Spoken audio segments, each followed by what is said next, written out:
Bonjour, bienvenue en Transparence, le magazine de la rédaction qui parle de l'actualité et qui donne la parole à ceux qui font l'actualité. Notre invité ce midi, le haut-commissaire Jean-Jacques Brault, bonjour. Bonjour Madame Noir.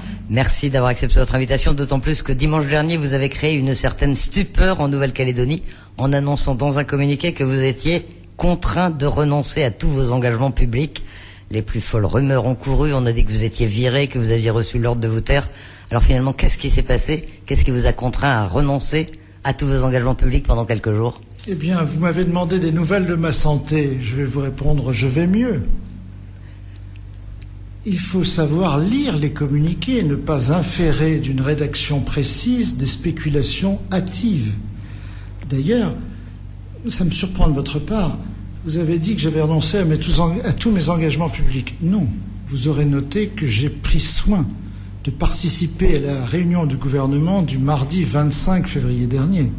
Très importante réunion du gouvernement, ce qui nous permettra peut-être, si ça vous intéresse, c'est intéressant on y reviendra de revenir sur l'article L122 de la loi organique. Eh bien, tout simplement, je voudrais dire à tous ceux qui spéculent sur ce que je peux faire ou ne pas faire, j'ai retrouvé dans l'excellent ouvrage de Georgette Helget sur la 4e République ce que, toute chose égale par ailleurs, je ne me prends pas pour le grand Charles, rassurez-vous. Mais, à l'époque, Soustelle croyait devoir interpréter, à l'issue de certaines réunions, avec lui, la pensée du général de Gaulle. Alors le général en a eu marre. Il a publié un communiqué que j'ai retrouvé ce matin en pensant à vous, qui disait la chose suivante. Mais, encore une fois, je ne me hisse pas au-dessus de ma condition. Les propos attribués parfois dans la presse au général de Gaulle, par certains de ses visiteurs à la suite de conversations occasionnelles et fragmentaires, n'engagent que ceux qui les lui prêtent. Et je pourrais traduire en disant, quand le haut-commissaire croit utile de faire connaître à l'opinion ce qu'il pense, on sait qu'il le fait lui-même et publiquement. C'est ce que je fais en ce moment. Quand j'ai quelque chose à dire, je ne demande pas à un site, un blog, une pétition, ou encore pire à ceux qui citent les blogs, les pétitions, et qui en spéculent sur la spéculation, d'interpréter ma pensée qui est au fond très simple.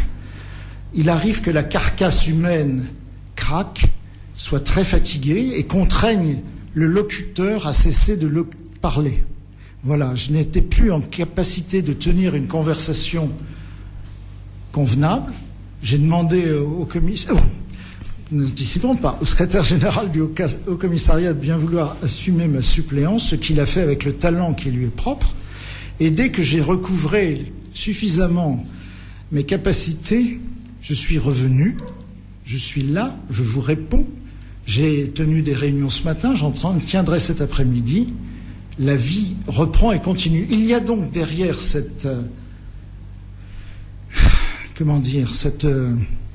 Ce retrait, Non, c'est pas un retrait, c'est une convalescence, rien que de banal pour un homme de mon âge, soumis à un travail peut-être un peu plus intensif que la pêche au coquillage, mais vous allez dire que je fais une obsession par rapport à cela.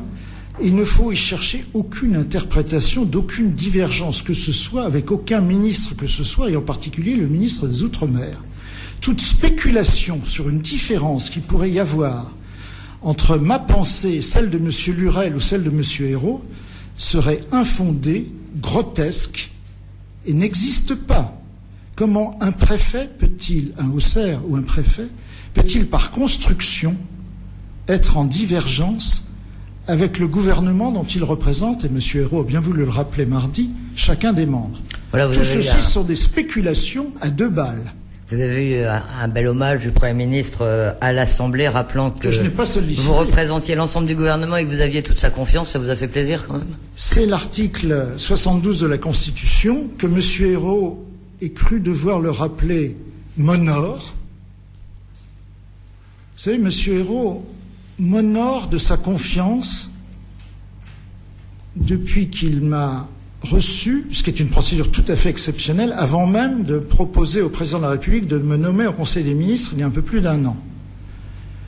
J'ai eu l'occasion de voir ensuite à plusieurs reprises et en tête-à-tête le Premier ministre, que ce soit ici ou à Paris, et je dois dire que la manière dont il aborde le dossier calédonien, qu'il est un des meilleurs connaisseurs à Paris et en France. Il aborde ce dossier avec sérieux, courage, détermination, sérénité, dans un esprit de confiance et d'apaisement.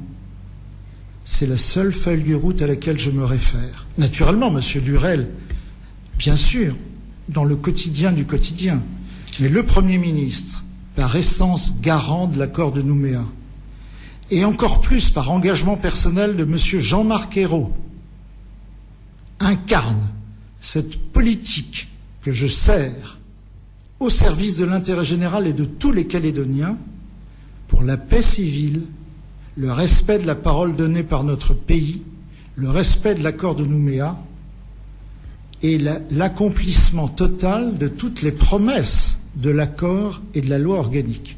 Je n'ai pas d'autre but dans la vie professionnelle que d'être en parfaite adéquation avec ce que m'a fixé comme feuille de route un jour de janvier 2013 le Premier ministre, M. Jean-Marc Ayrault. Je suis fier de mériter les propos qu'il a tenus en réponse à Mme Lagarde le 25 février. Encore une fois, la seule feuille de route du Haut-Commissariat et du Haut-Commissaire, ce sont les propos d'apaisement qu'a tenu M. Ayrault. L'esprit de responsabilité auquel il nous a tous appelés, dans le respect de nos différences, le respect de nos personnes, le respect de l'intérêt général et de la légalité et de l'impartialité républicaine. Nous reviendrons dans un instant sur ces déclarations du Premier ministre et sur le fond du dossier, l'un des dossiers qui fait bien sûr très largement l'actualité, la révision de la liste électorale. Mais auparavant, tout de même, encore un mot, Monsieur le Haut-Commissaire. Vous parliez des spéculations, des blogs, des pétitions, une page Facebook. Je ne vais pas naturellement insulter les gens qui m'ont manifesté à titre personnel leur sympathie. Est-ce que ça vous a surpris? Est-ce que ça vous a fait plaisir? Ou est-ce que vous avez trouvé ça un peu embarrassant qu'il y ait autant de déclarations comme ça? Non, je vais avoir la coquetterie de dire que si les gens sont gentils avec moi, ça ne me choque pas. D'ailleurs, je n'avais pas observé en me promenant ou en brousse ou à Nouméa que j'étais l'objet d'insultes et de vindictes, à quelques rarissimes exceptions près, je vous l'accorde. Mais elles se comptent sur les doigts d'une main amputée. Mais sous cette réserve, oui, bien sûr, ça fait à titre personnel plaisir, mais ce qui compte, c'est pas moi, c'est l'État. Ce qui compte, voyez-vous, Madame Noire, dans toute cette affaire, je suis navré d'avoir déclenché des spéculations à partir d'une lecture. J'aurais dû être beaucoup plus clair et dire que publier peut-être un bulletin de santé, mais enfin tout de même, dans ma génération, on est pudique, on ne montre pas ses infirmités à tout le monde. Bref, ce qui compte, c'est au fond ce qu'a dit Jean-Jacques Urvoas, le président Urvoas, président de la commission des lois de l'Assemblée nationale, lorsqu'il est venu non seulement la première fois avec Monsieur le Premier ministre en juillet, mais la seconde avec Messieurs Dauzière et Bussereau. Il a dit en partant, l'État n'est pas demandé en Nouvelle-Calédonie, il est réclamé.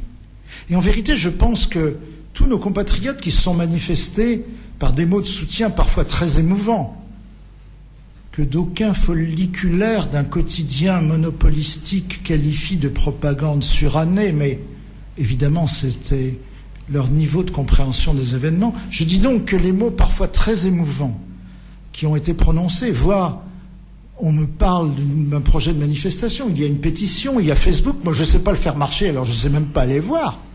Tout ça, ça exprime, au-delà de ma pauvre existence, la réalité que les suivantes, les Calédoniennes et les Calédoniens, quelle que soit leur sensibilité, quelle que soit leur communauté d'origine, se fondent dans une communauté calédonienne qui a besoin d'un État fort, actif, à l'initiative. C'est précisément ce que j'avais écrit dans mes vœux, vous vous en souviendrez. Et donc, c'est une demande d'État qui s'exprime. Il se trouve que ça passe par le canal indigne de la personne que je suis, mais c'est une demande d'État, de l'État qu'a décrit M. Jean-Marc Ayrault à l'Assemblée, d'un État impartial, légaliste, travailleur, opiniâtre et fidèle. Alors, avant ce communiqué, c'est peut-être aussi ce qui a alimenté les diverses spéculations. Il y avait eu plusieurs petits incidents sur lesquels j'aimerais qu'on revienne pour avoir au moins votre version des faits. D'abord, l'incident qui vous a opposé au gouvernement, au vice-président Gilbert Thuénon.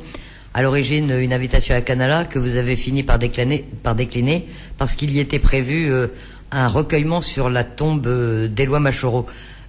Ça a été l'élément déclencheur. Vous avez pris ça comme une provocation et vous avez voulu le faire savoir au maire de Canala? Parce que les deux événements se sont un peu entrecroisés. Attendez, il y a une première chose, cette espèce d'embuscade pathétique qui a été tendue par la personnalité dont vous n'avez pas prononcé le nom et dont les justifications postérieures et en ce moment même ne donneront lieu de ma part à aucune réponse parce que je ne polémique pas à ce niveau.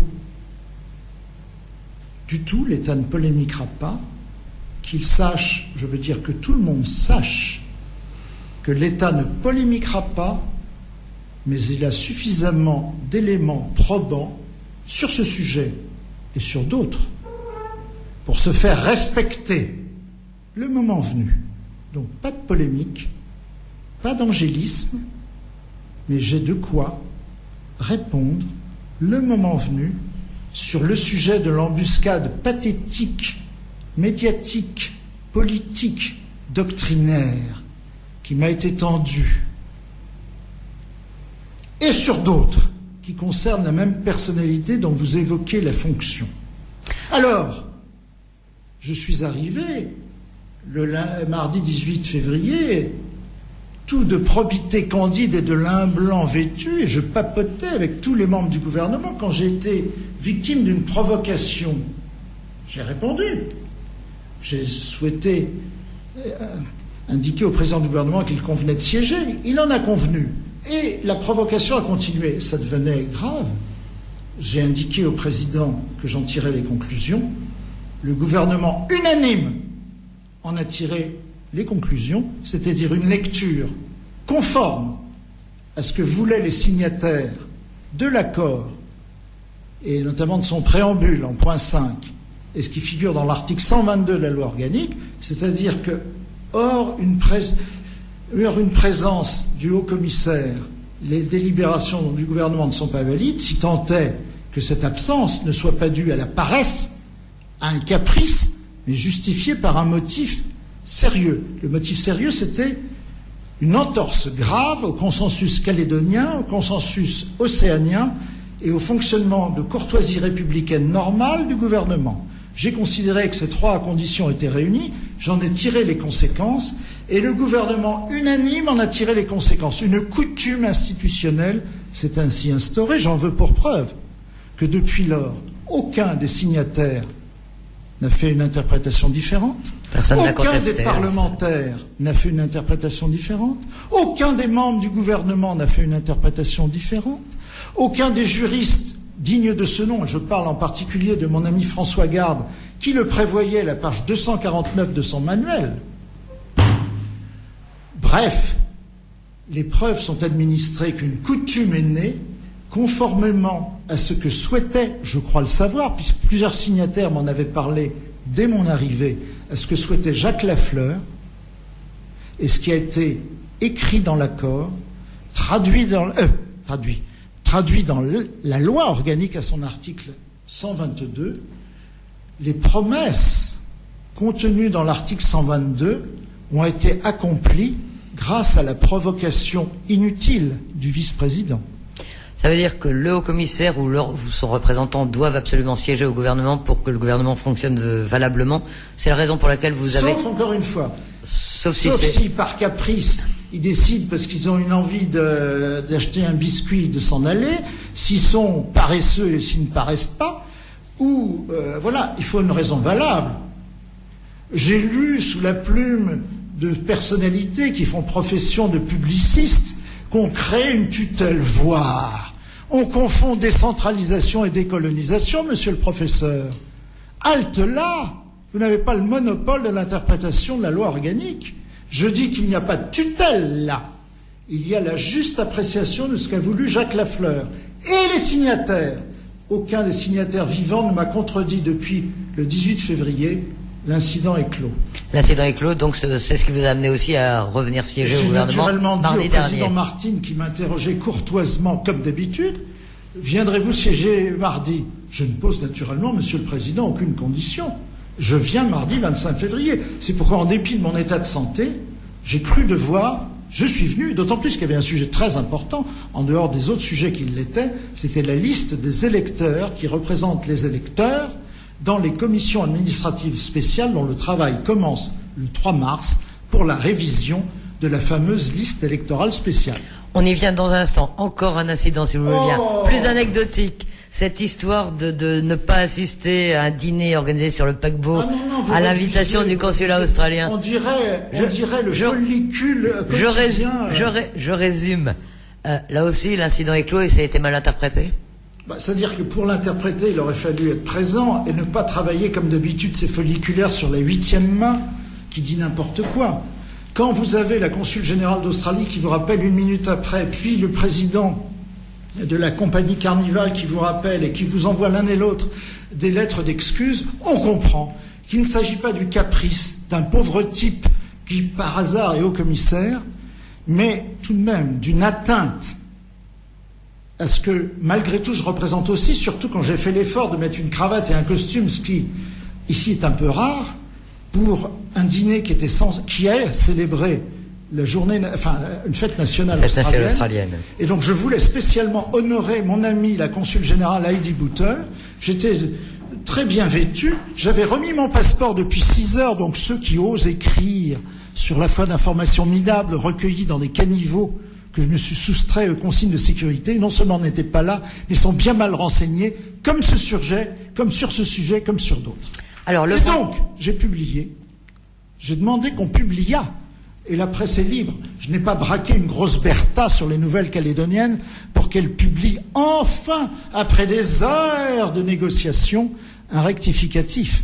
Ceci dit, ils n'ont pas été jusqu'à publier ce qu'avait dit Heidi Buttel, parce qu'il ne faut pas exagérer quand même. On peut être... voilà. Donc, grave discourtoisie des nouvelles républicaines à l'égard du consulat général d'Australie. Et je salue au passage nos amis australiens qui ont droit à autre chose que ce traitement discourtois de la part d'un journal monopolistique. Les nouvelles calédoniennes, vous avez dit les nouvelles... Vous avez dit les nouvelles républicaines, donc je précise les choses.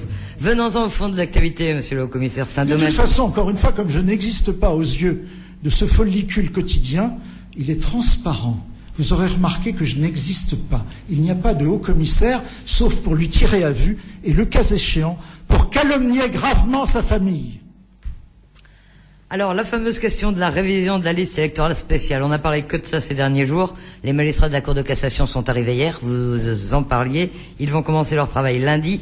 Est-ce que toutes les conditions, c'est ce qui intéresse les gens, est-ce que toutes les conditions sont réunies pour que ça se passe bien, pour que la liste électorale soit la plus sincère possible? Bien, exactement. Je crois que le Premier ministre, le ministre des Outre-mer et d'une certaine façon la garde des Sceaux, qui est alors à la Cour de cassation, et le ministre des Intérieurs ont pris toutes les diligences possibles pour qu'en effet, suivant la volonté expresse du Premier ministre, la révision de la liste électorale spéciale des provinciales se déroule dans des conditions les plus sincères possibles. La perfection n'étant pas de ce monde, on ne dit pas que... voilà. Mais honnêtement, alors je ne sais plus, il y a une interrogation, j'avais obtenu qu'il y ait 12 magistrats, je pense qu'on est à 10 ou à 12, je ne sais pas exactement, enfin ça revient quand même au même. On double la mise, si j'ose dire, par rapport au nombre de personnalités qui présideront les commissions, personnalités totalement indépendantes du pouvoir politique,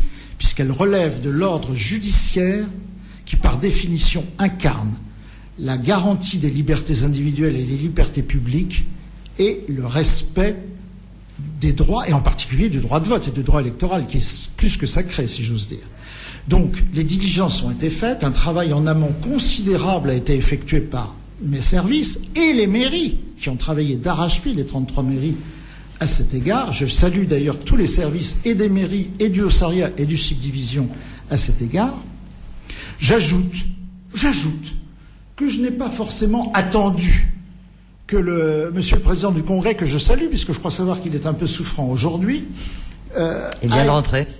Oui, mais je crois qu'il est souffrant. Aille à, comment dirais-je, à l'ONU pour mettre le dossier sur le tapis. D'ailleurs, il a bien voulu m'en rendre justice dès le 26 avril 2013, littéralement 2 mois après mon arrivée. J'ai tenu, avec tous les partis, tous les parlementaires et tous les signataires, une révision pour faire le point parce que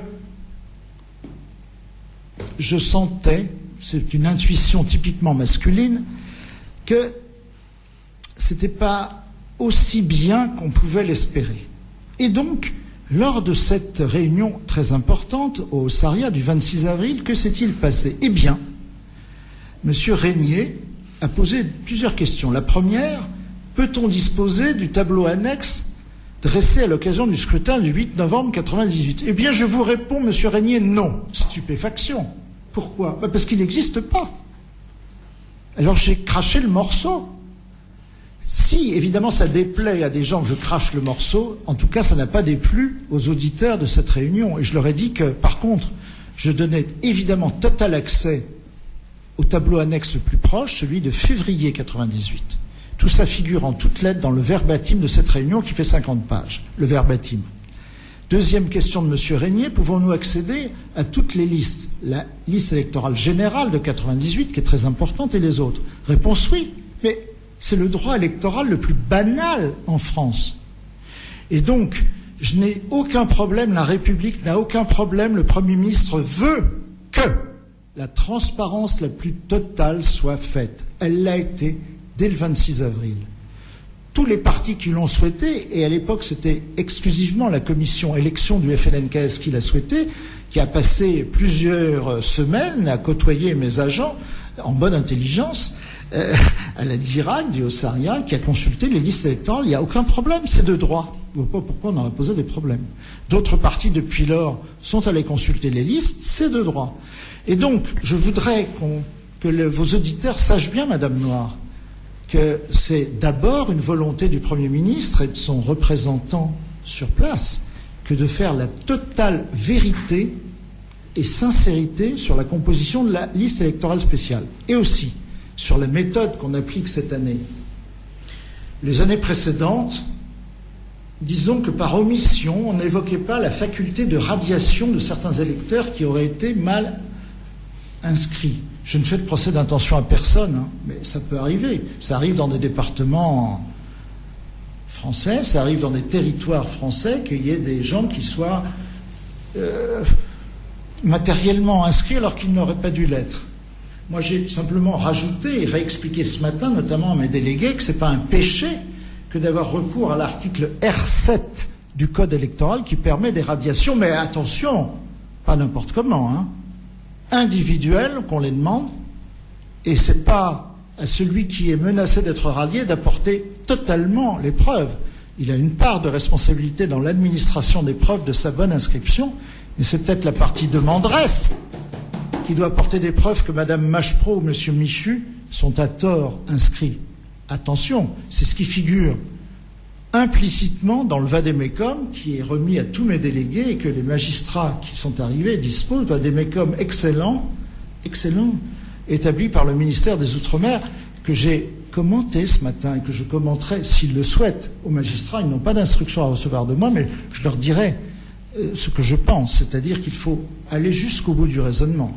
Tout de même, on ne va pas demander à des personnes qui étaient inscrites pour voter au provincial de 2009 sous l'empire de la réglementation valable jusqu'en 2007, c'est ce que précise d'ailleurs l'arrêt Oesterlin du 12 décembre 2013, arrêt de la Cour de cassation elle-même, qui n'a pas l'habitude de prendre des arrêts pour faire plaisir à qui que ce soit. Donc, il va de soi qu'il me semble, sous réserve de l'appréciation souveraine des tribunaux, sous réserve de l'appréciation souveraine des tribunaux de l'ordre judiciaire, qu'une personne régulièrement inscrite pour voter au provincial de 2009, inscrite donc avant 2007, qui aurait 10 ans de présence au moins avant 98, les 10 ans de résidence, peut voter sans qu'elle soit automatiquement, son nom figure sur la liste électorale générale de 98. C'est ce que je comprends, sous réserve de l'appréciation souveraine des tribunaux, de l'arrêt Oesterlin, dit Oesterlin 2, du 12 décembre 2013. Alors vous le savez, ce sont des matières compliquées, oui, que tous les Calédoniens n'ont peut-être pas en tête. Pour essayer, si on le peut, de faire ça. Disons que les gens qui, de bonne foi, ont voté étaient inscrits avant 2007 et avaient la condition de résidence de 10 ans, qu'ils soient ou non inscrits sur la liste électorale générale de 98,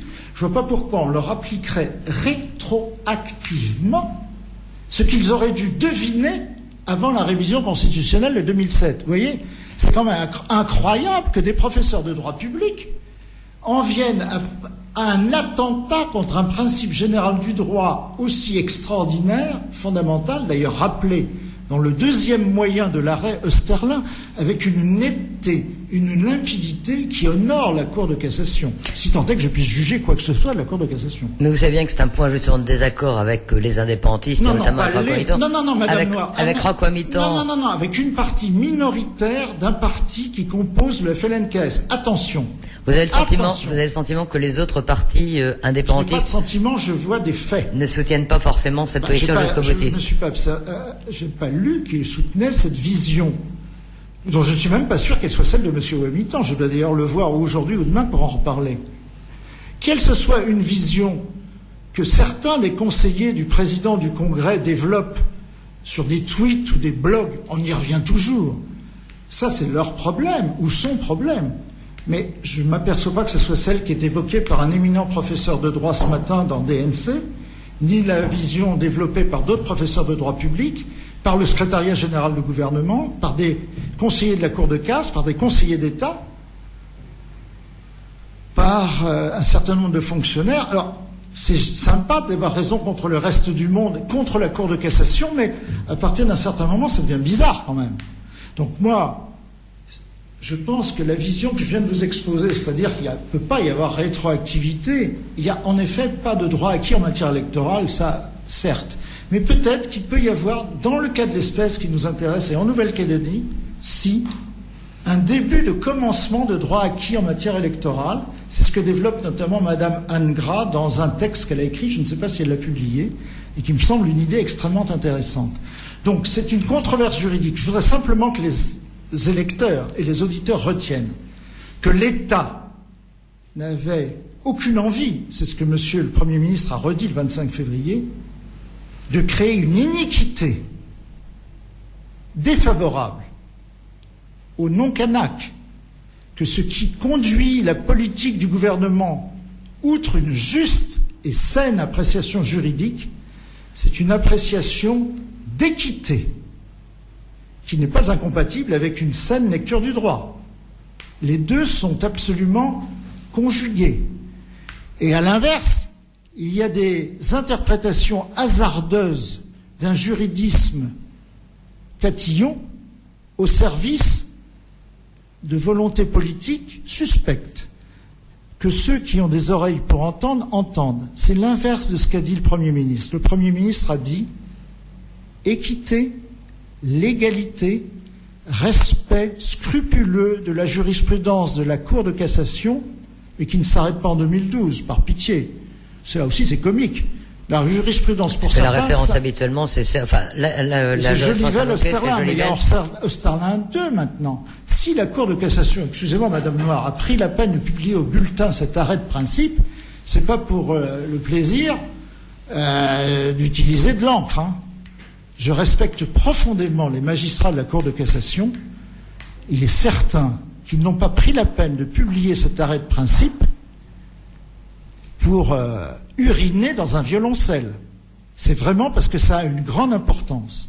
Et donc, oui, examinons toute la jurisprudence, y compris l'arrêt Osterlin de la Saint-Corentin, 12 décembre dernier, qui dit le droit, respectons le droit et la jurisprudence, toute la jurisprudence.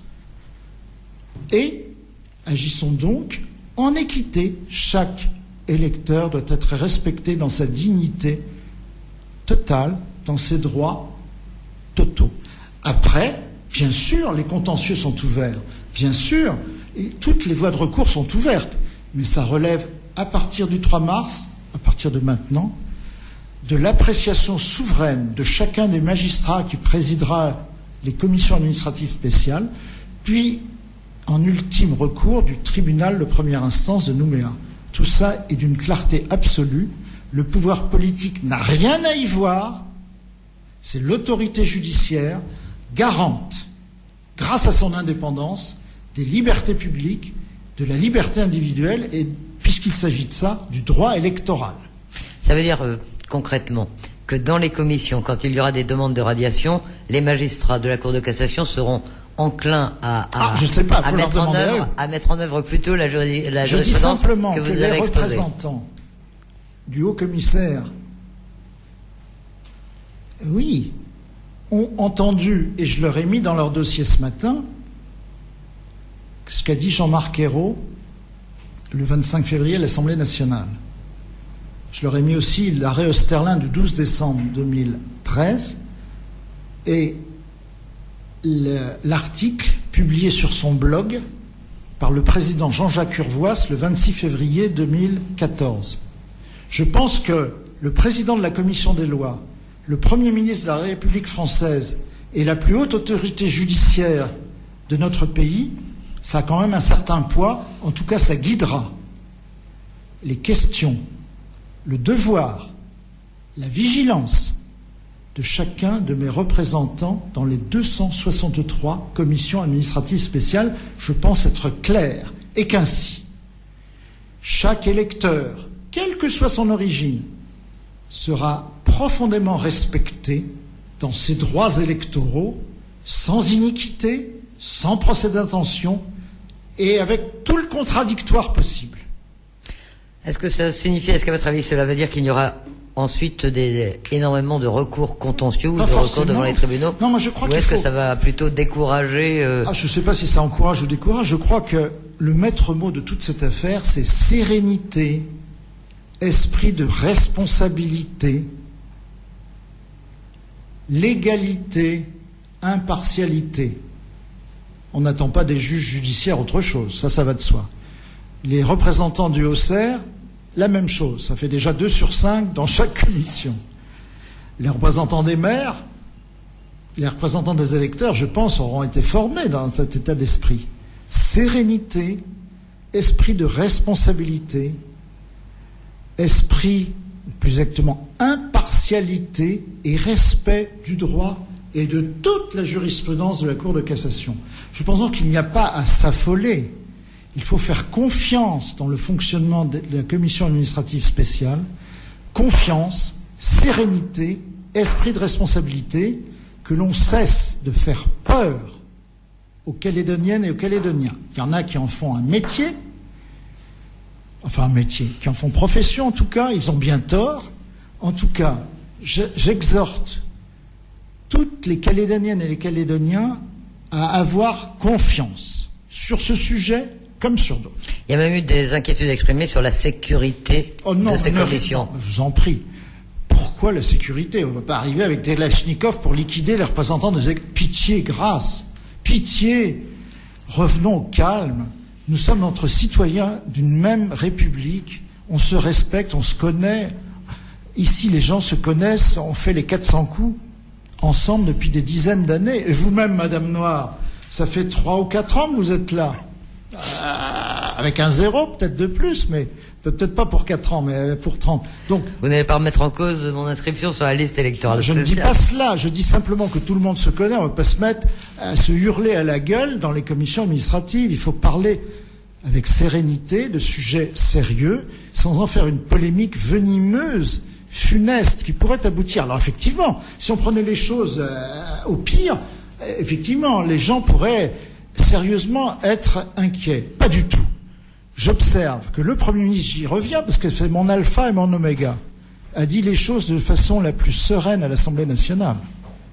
La plus sereine. Et j'observe d'ailleurs que personne, si j'ose dire, n'a moufté depuis.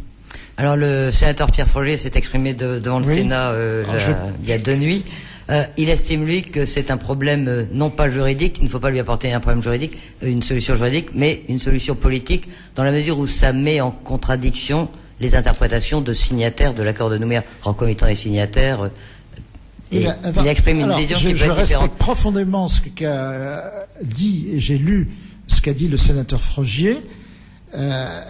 Il se trouve, c'est pas un scoop, enfin si, c'est un scoop, que le signataire Roch-Ouamitan souhaite me voir très vite. Encore une fois, il est souffrant présentement. J'aurais peut-être une réponse qui pourrait éclairer ce qu'appelle de ses voeux le signataire sénateur Pierre Frogier. Peut-être que M. Ouamitan, la réflexion, les 27 heures d'avion, etc., a peut-être permis de faire évoluer sa réflexion. Je n'en sais rien. En tout cas, j'observe que le président du Congrès, esqualité aussi FLNKS, souhaite me voir dans les heures qui viennent. Je suis naturellement à sa disposition. Je suis pour l'apaisement. Je ferai tout pour que les choses s'apaisent. Et en effet, d'une certaine façon, le sénateur Frogier, enfin pas d'une certaine façon, d'une façon certaine, a dit les choses. C'est en effet une question juridique, mais l'arrêt Oesterlin, alors sans faire de la politique naturellement, mais l'arrêt Oesterlin est bien revenu à l'essence même de ce qui a été à l'origine de la révision constitutionnelle. Et je ne pense pas qu'il était dans le législateur, si j'ose dire, constitutionnel, de priver ceux qui de bonne foi s'étaient inscrits avant 2007 de leur droit électoral. Donc, d'une certaine façon, M. Frogier a été exaucé par anticipation par les conseillers de la Cour de cassation. Et deuxièmement, je pense, moi, mais je ne vais pas afficher une divergence artificielle avec un membre du Parlement avec qui je travaille régulièrement, je pense que ce qu'a dit le Premier ministre est franchement de nature, non seulement franchement, est de nature à apaiser tout le monde. Je répète, tout le monde sera traité avec un respect égal, avec la même dignité, avec le respect de tous ses droits, sans iniquité artificielle, introduite par une lecture hasardeuse de considérations juridiques et inspirée par une vision politique funeste. Alors, vous allez me parler du comité des 24. Pas tout de suite. Ah, dommage. J'y viens, mais auparavant, un mot quand même sur Je lis dans vos pensées. Un mot sur le calendrier. Les élections donc ont été fixées au 11 mai. Apparemment, le décret est paru. Le 26 février, il est paru en effet. Le gouvernement n'y reviendra pas.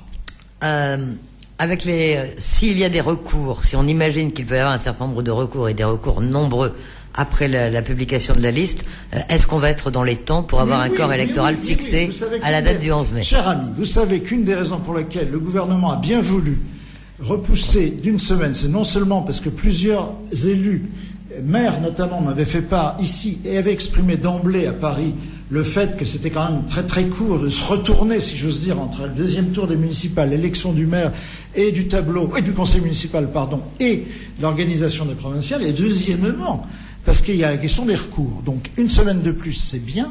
Ça n'épuisera peut-être pas tout, parce que si on va en appel d'appel, on n'est pas sorti de l'auberge. Mais je ne doute pas, et j'aurai un contact très prochain avec Monsieur le Président du TPI de Nouméa, à qui j'ai demandé audience, qu'en amont, et j'en suis certain par les contacts informels que nous avons, le TPI de Nouméa a évidemment pris toutes ses dispositions pour que le recours soit traité de façon en temps réel et de façon rapide. Donc, que personne ne s'inquiète. Encore une fois, les droits de tous seront respectés. L'immense majorité des recours sera traitée. Les élections seront totalement sincères.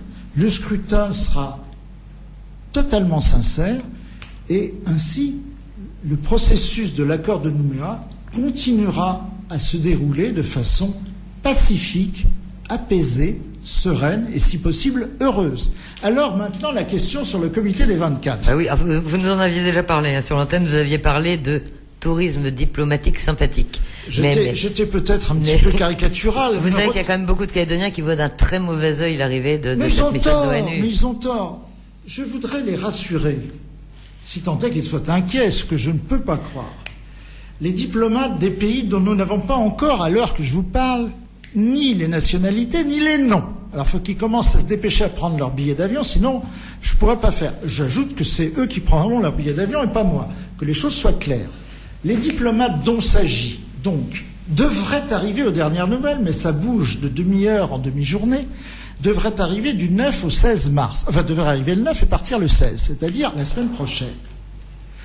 Il est hors de question, le Premier ministre l'a dit, et je le répète, qu'il participe à quoi que ce soit d'autre qu'à des discussions extérieures au lieu où se réuniront les commissions. Ils ne pénétreront même pas dans les lieux où travailleront les commissions. Il ne manquerait plus que ça, qu'on vienne contrôler le travail de magistrats français. Ah mais où on a vu ça? Nulle part.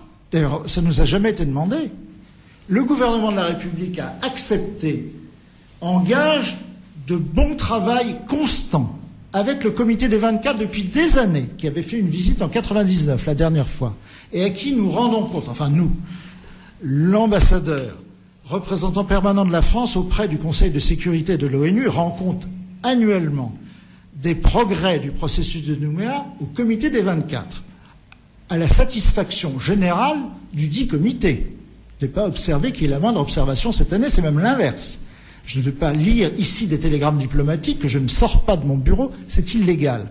Mais ce que j'ai lu me rend fier de la France une fois de plus. Donc, au comité des 24, notre ambassadeur, monsieur l'ambassadeur Gérard Haraud, a bien dit qu'il s'agissait d'une mission de visite, en aucun cas d'une mission d'observation, ni de contrôle, ni de supervision, ni de quoi que ce soit. Par contre, naturellement, les diplomates seront reçus avec les égards dus à leur rang, qui est grand, aussi bien par le gouvernement de la Nouvelle-Calédonie, le Congrès, le Sénat coutumier, le CES, moi-même, les parlementaires, tous ceux qui voudront les voir. Ils auront accès naturellement à tous les partis politiques qui voudront avoir des entretiens avec eux. Ils pourront se déplacer dans les communes de Brousse, du nord, du sud des îles, à leurs frais naturellement. Mais en aucun cas, ils ne se mêleront ni ne regarderont physiquement le travail de la commission administrative spéciale. Je rassure tous mes compatriotes, halte là, ne confondons pas.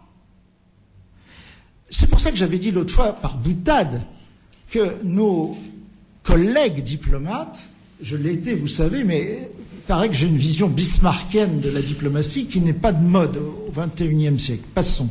Nos collègues diplomates viendront donc constater que la France accomplit pleinement son travail d'une grande démocratie ancienne et moderne.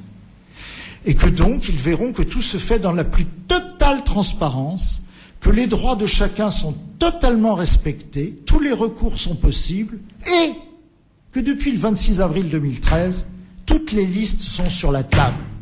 Alors voilà, c'est très clair. C'est pour ça qu'à titre personnel, ça m'a jamais posé de problème, la question posée par le président Ouamitan. Mais alors jamais l'ombre d'un problème, et surtout que les auditeurs ne s'inquiètent pas. Comme je l'ai dit à votre antenne, je crois, c'est pas comme le dit François Garde, que je cite décidément beaucoup, il va me faire une ristourne sur le prochain bouquin que je vais acheter. Il ne s'agit pas de l'ONU qui débarque, comme je l'ai vu de façon très humoristique dans un journal de la place, avec les casques bleus à bourre-tapage. Ça n'a rien à voir. Ce sont de distingués diplomates de pays que je ne connais pas, dont je ne connais pas les noms, ni des diplomates ni des pays, qui vont venir causer avec des personnalités politiques, associatives, institutionnelles, visiter peut-être des entreprises s'ils le souhaitent, voir, humer, peut-être faire un peu de tourisme, qui sait. On va quand même pas leur montrer que les murs des choses officielles, ou le faire boire du vin de Bourgogne pour faire plaisir au sénateur Frogier. Non, on va leur montrer quand même la réalité de la Calédonie, qui est un grand pays moderne avec 3 usines métallurgiques. Alors là aussi, on pourrait parler du nickel, parce que j'ai beaucoup de choses à dire, mais le temps passe. On ne s'ennuie pas avec vous, mais le C24, ce n'est pas une contrainte humiliante pour la France.